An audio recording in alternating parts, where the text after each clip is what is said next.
मित्रों, एक राजा था जो बहुत ही न्यायप्रिय, प्रजावत्सल और धार्मिक स्वभाव का था। वो नित्य भगवान की पूजा करता और उनके दर्शन देने की विनती करता।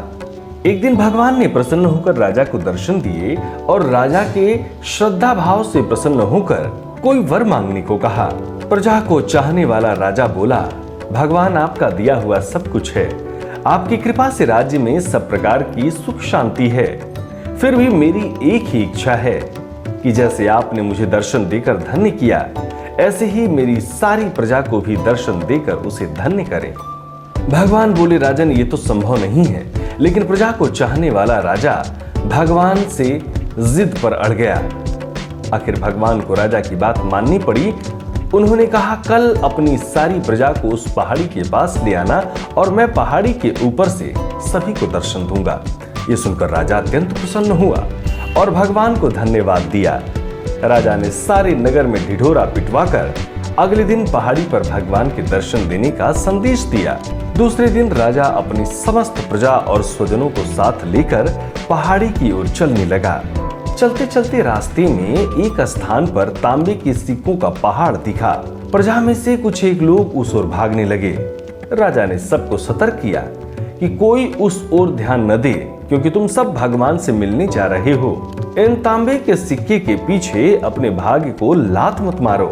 लोभ लालच के वशीभूत प्रजा के कुछ लोग तो तांबे के सिक्कों वाली पहाड़ी की ओर चले गए। वहां से सिक्कों की गठरी बनाकर अपने घर की ओर लौट गए।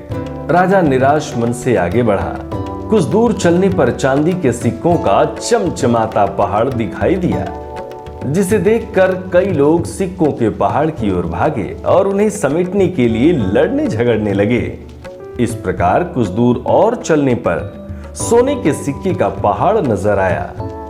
अब तो लगभग प्रजा के सभी लोग राजा और उसके परिवार को छोड़कर सोने की पहाड़ की ओर भागे।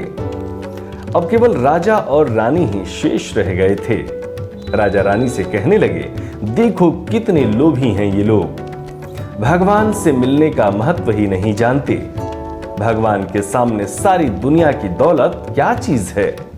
रानी ने भी राजा की बात का समर्थन किया और उनके साथ आगे बढ़ने लगी। वे अभी कुछ ही दूर चले थे कि रानी को सप्तरंगी आभा बिखेरता एक हीरो का हार दिखाई दिया। इस बार तो रानी से भी नहीं रहा गया। हीरो के आकर्षण से वो भी पहाड़ की ओर दौड़ पड़ी और हीरो की गठरी बनाने लगी। फिर भी उसका मन नहीं भरा तो साड़ी के पल्लू में भी हीरे बांध लिया। वजन के कारण रानी के वस्त्र देह से अलग हो गए, लेकिन हीरो की तृष्णा अभी भी नहीं मिटी। ये देख राजा को अत्यंत ही ग्लानि हुई। बड़े दुखी मन से राजा अकेले ही आगे बढ़ गए।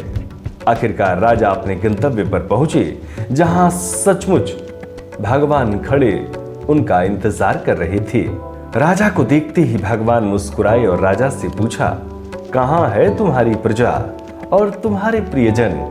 मैं तो कब से उनसे मिलने के लिए बेकरारी से उनका इंतजार कर रहा हूं।